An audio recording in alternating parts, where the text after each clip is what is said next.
मंचकावर उपस्थित असलेले सर्व प्रमुख पाहुणे तसेच आजच्या कार्यक्रमाचे सन्माननीय अध्यक्ष आणि आपल्या शाळेच्या मुख्याध्यापिका आदरणीय सौ ढोले मॅडम, सूर्याच्या तेजाप्रमाणे चमकणारे माझे गुरुजन वर्ग आणि चांदण्यांप्रमाणे चमकणाऱ्या माझ्या बंधू आणि भगिनींनो, सर्वांना माझा नमस्कार।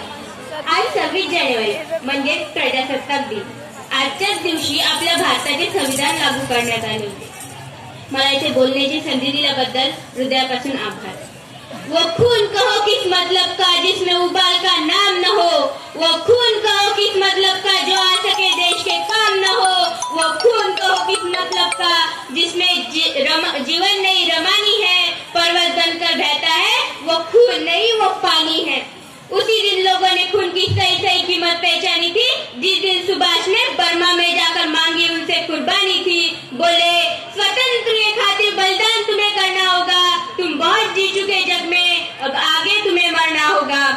आजादी के चरणों में तुम्हें मालाएं चढ़ाई जाएगी और सुनो तुम्हारे शीशों के फूलों से गुफी जाएगी। आजादी का संग्राम कहीं पैसों पे खेला जाता है और सर कटाने का सौदा नंगे सर झेला जाता है। वे बोले रक्त तुम मुझे देना, बदले में भारत की आजादी तुम मुझसे लेना।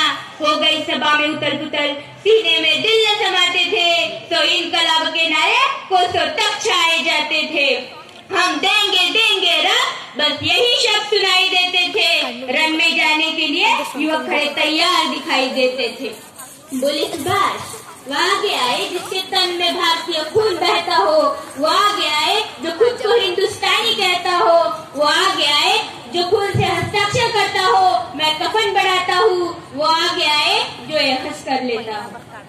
सारी जनता उनका रूठी, हम आते हैं, माता की चरणों में हम अपना रक्त बहाते हैं और उसी रक्त की शाही में कलम डुबाते हैं और आजादी के फरमाने पर हस्ताक्षर करते ही जाते हैं।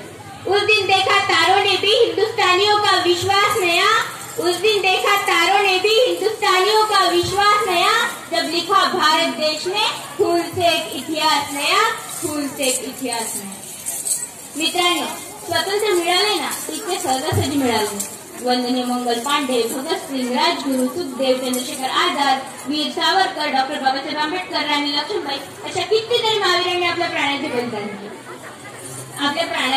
दिले, आणि मित्रांनो, आपल्या नशिबात देशासाठी प्राण अर्पण करण्याची संधी नाहीये, देशासाठी रक्त सांडण्याची संधी नाहीये, परंतु आपण देशाची सेवा मात्र करू शकतो। जर आपल्याला या देशाची सेवा करायची असेल तर आपल्याला समजून घ्यावं लागेल की आपली जिम्मेदारी काय आहे, आपली ड्युटी काय आहे। आणि एक गोष्ट नेहमी लक्षात ठेवावी लागेल की हा भारत देश माझा आहे, या भारतातील सर्व लोक माझे आहे आणि त्यांच्यासाठी आपल्याला दिवसभर कष्ट करावे लागेल। मित्रांनो, काही वर्षापूर्वी आपल्या भारताची अर्थव्यवस्था ही 10व्या क्रमांकावर होती, परंतु मित्रांनो आज आपल्या भारताने इतकी प्रगती केली आहे की आज आपल्या भारताची अर्थव्यवस्था ही 5वी अर्थव्यवस्था आहे। आणि जर का मित्रांनो आपल्या कार्यकाळात आपण ही अर्थव्यवस्था 2ऱ्या क्रमांकावर नेली नाही तर आपण खूप काही केले असे समजू नये।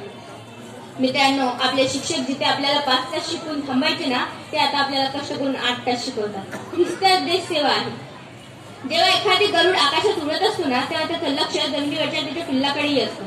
तसे आपल्या शाळेच्या मुख्याध्यापिका सौ ढोले मॅडम यांचं लक्ष आपल्या सर्व विद्यार्थ्यांवर असतं। खरंच खूप अलर्ट असतात ते आपल्या विद्यार्थ्यांप्रती। Thank you so much ma'am. तसेच आपल्या शाळेचे संपूर्ण व्यवस्थापन मंडळ आपल्याला शिक्षण घेताना कुठलीही असुविधा होऊ नये म्हणून संपूर्ण काळजी घेतात। मित्रांनो, जर आपल्याला आपल्या देशाची सेवा करायची असेल, जर आपल्याला आपला देश विश्वगुरू बनवायचा असेल तर मित्रांनो फक्त आणि फक्त एकच मार्ग आहे आणि तो म्हणजे शिक्षण, शिक्षण आणि फक्त शिक्षण।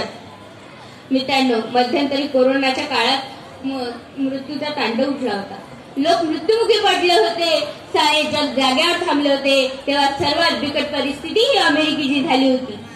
तेव्हा अमेरिकेचे अध्यक्ष माननीय श्री डोनाल्ड जॉन ट्रम्प यांचा फोन आपल्या भारताचे प्रधानमंत्री माननीय श्री नरेंद्र मोदी यांना आला।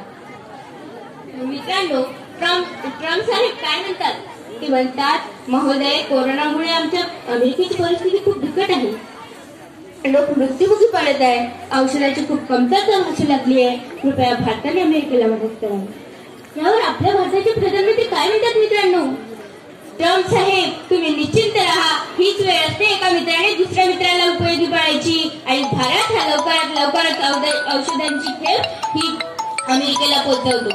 ही गोष्ट सांगण्याचं तात्पर्य एकच मित्रांनो की अमेरिका हा बलशाली देश होता, परंतु आज दिवस कसे बदलू लागले बघा ना. आज आपला भारत त्या अमेरिकेला मदत करतो. गेल्या वर्षी अफगाणिस्तानमध्ये भूकंप आला होता. लोक मृत्युमुखी पडले होते. खायला प्यायला अन्नधान्याचा तुटवडा होता आणि तेव्हा देखील मित्रांनो आपल्या भारताने हजारो टन गहू त्या अफगाणिस्तानला पाठवले आणि सोबत आपले सैनिकही पाठवले. यावरून लक्षात येते मित्रांनो की आज आपला भारत देश जगात शांतीदूत म्हणून काम करतो. गेल्या वर्षी श्रीलंकेची अर्थव्यवस्था खूप विस्कळीत झाली होती. खायला प्यायला अन्नधान्य नव्हते त्यांना आणि श्रीलंका ही संपूर्ण जगाकडे आसलून बसली होती. अरे अरे कोण येतं माझ्या मदतीला. तेव्हा देखील मित्रांनो आपल्याच भारताने पुढाकार घेतला आणि हजारो टन तांदूळ त्या श्रीलंकेला पाठवला. यावरून आपल्याला लक्षात येते मित्रांनो की आज आपला भारत देश मदत घेणारा नाही तर मदत करणारा बनलाय. माझ्या बंधू आणि भगिनींनो, हा भारत देश नवीन भारत देश आहे. संपूर्ण जगाचे लक्ष आपल्या भारताकडे आहे, परंतु याला शांतीप्रिय म्हणून कोणी याच्या वाटेला जाऊ नये. एवढे बोलून मी माझ्या भाषणात पूर्णविराम देते आणि पुन्हा आपणास प्रजासत्ताक दिनाच्या खूप खूप शुभेच्छा देते. जय हिंद, जय भारत.